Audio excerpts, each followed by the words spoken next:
bro, you don't always gotta prove your point to these niggas, bro. You don't always gotta show niggas why they should listen to you. You don't always gotta tell niggas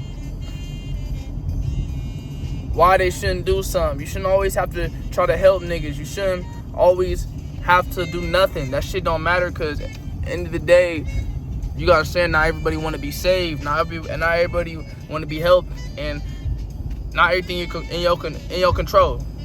You can only control yourself. You can't control how other people feel. You can't control if that girl want to hoe. You can't control if your mom or your dad do drink or do drugs. You can't control if you got friends that are doing the wrong shit and you want to help them. You can't control your football teammate who you want them to lock in. You can't. Honestly, you can't. That's why you focus on yourself. You don't gotta prove these niggas nothing, bro. Just keep going. You don't gotta show no nigga nothing. You don't gotta show them why you right. You don't got to, because in the end, if you right, you right, and they gonna come back and think he was right. I should listen to him. If they make it there, some of them not gonna make it there. Some of them might pass away. Some of them might be in jail, whatever. And God do everything for a reason. You know what I'm saying? Because you gotta know, you heal through pain. It's like working out. When you working out, you are literally tearing your muscles apart in the inside, and you're going to be sore for a couple 2 days, tearing them apart. But you're sore for 2 days, and 3 days you back stronger, ready to push more. You got to go through that pain sometimes. You got to be hurt sometimes to get stronger. That's what trauma. That's what everything. That girl cheated on you. It was God telling you to get better. You know what I'm saying? Your brother got shot. A family member died. It was God making you stronger. Because you're going to see death. And in life, all we see is loss. We lose our teeth. We lose our hearing. We lose our hair. We lose everything. You know what I'm saying? That's God getting ready for when that loss comes. Because you can't sit there and just grieve about it. You know what I'm saying? Some shit inevitable. I just told you, you can only control yourself.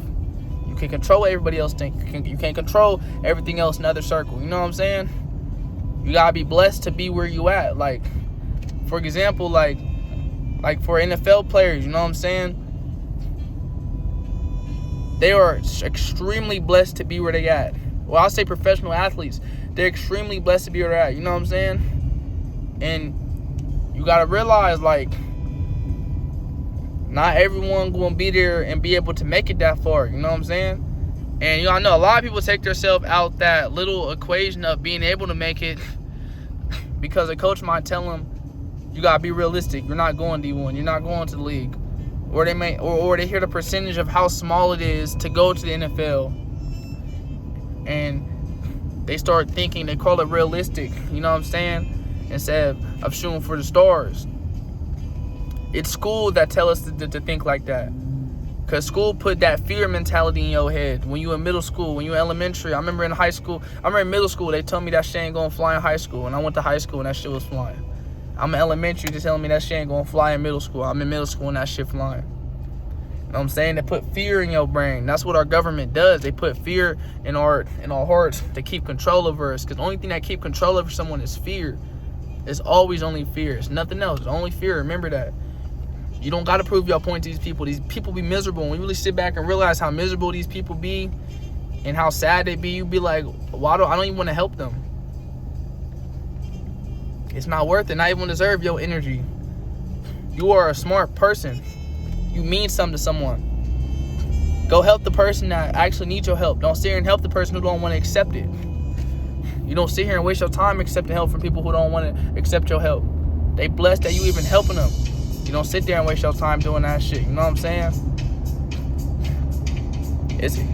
Someone told me once, they said, you try to help a drowning person, you can drown too. And it's just like that. It's not even just being extreme of dying, but it can be your feelings get hurt. You know what I'm saying? And you getting your feelings hurt in that split second can make you do some dumb shit that ruin everything. So do this make sense to you? You temporarily sad or you temporarily angry. So you do something that's going to have a permanent effect in your life. What's the point of getting mad if you're going to get over it?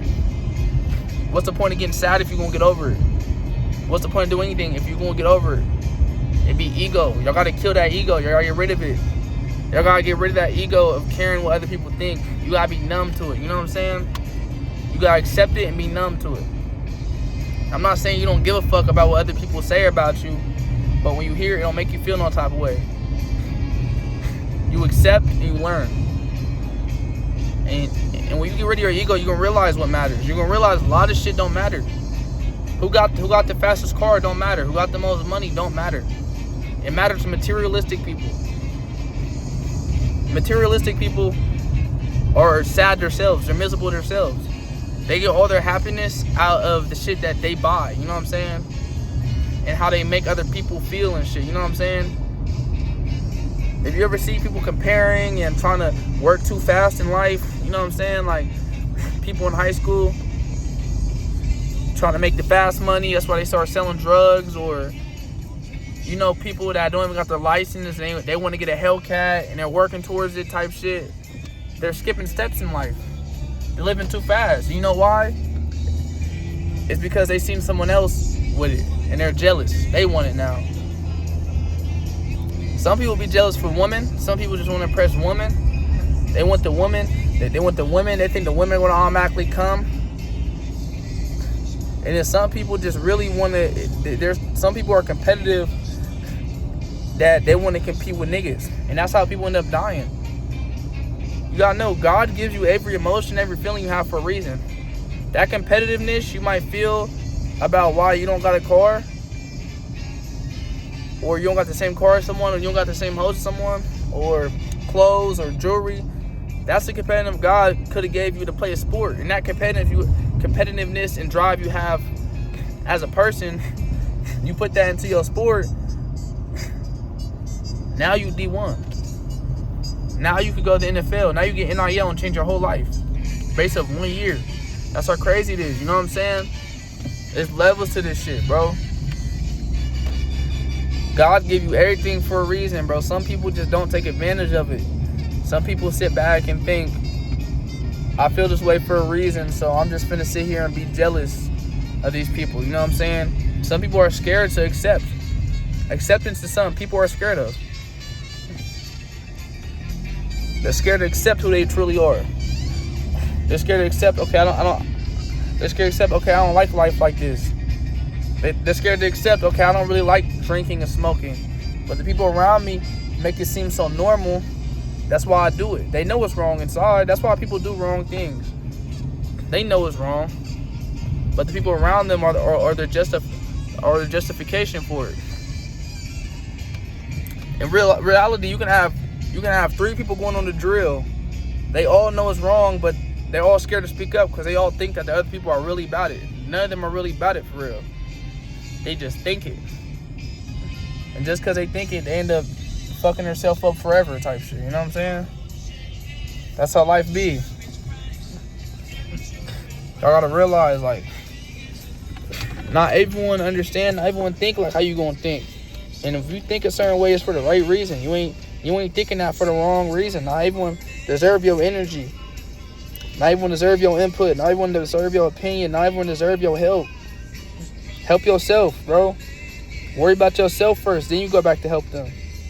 But you're not. Thing about it is, when you help yourself, you're not gonna want to go back and help them. You should only have people around you that's going to benefit you. Anyone that's not benefiting you shouldn't be around you. And that goes for the people that are pushing negative things, and also goes for people who just there and do nothing for you. You know what I'm saying?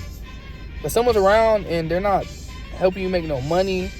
They're not making you happy. They're not pushing no positivity in your life, making you be a better person. Is no reason for them to be around at all. It's like a king. We all kings and queens. You know what I'm saying? Kings have assets and liabilities. Someone's a liability to you, meaning they do nothing for you, or they are the reason y'all are losing, is no reason for y'all to be around them. There's no reason. Not everyone deserves that input. You know, not everyone deserves that input. You can't save that woman you want to save. You can't save that teammate you want to save. You can't save that friend. You can't save your parent. You can only save yourself. You learn from it. God put you through this for a reason, so you can build from it and get stronger. That's why I use my workout analogy on you. You're gonna hurt. You're gonna hurt for 2 days about it, but you're gonna come back and be stronger type shit. You know what I'm saying? You gotta think about it though, bro. And once y'all put all these pieces together of the puzzle, y'all gonna see a beautiful image. Y'all put the puzzle together, you're gonna see a beautiful image. You're gonna understand it all now. When you open a puzzle, you don't understand shit. You just see pieces. You don't know why. You just put them together. And then when it all come together, you see the bigger meaning behind it now. You realize that's why I went through what I went through. That's why God made that happen for me. That's why I lost my job. That's why I got shot at. That's why I got robbed. That's why my brother died. That's why my grandpa died. That's why my dog died. That's why whatever happened. You know what I'm saying? That's why I had to get a season-ending injury and have to quit football. That's why I had this at the third. That's why. Life's bigger than what might seem like it's important for you right now. Like any athletes playing this, like I know right now your whole life might just be football, but you understand you're a human. It's gonna be a day you can't play this no more. So when you're done, you're gonna take all the principles you learned from football and put it in your real life, and that's what gonna make you a stronger man, because you done pushed through the hard, you done pushed through the work, you done been hurt and got back up. Now everyone does that. Now everyone can do that. That's why you different. That's why you versatile. And even for you, like you watching, I'm talking to you, like all the pain you went through that's what makes you different. That's why people don't understand how you think, because you are spiritually gifted. God gifted you. He gifted you. You're special. Everyone watching this, you're special. That's why you think differently. That's why you got ideas. When you tell other people, they brush it off and make it seem stupid, but it's not. That's just how they making it seem, because they don't think like that. They can't understand how you think, because God ain't give them that. He ain't give them that brain they gave you. Everything started off as a thought. My house started off as a thought. Someone thought, what if I built a house to live in? This car started off as a thought. What if I had something I could just drive in? I didn't have to have a horse. And I know it seemed impossible at the time. How are you gonna make a box with wheels? You push it and it moves. But the person with that thought kept working towards it, and he made it happen. Now everyone deserves your input, bro.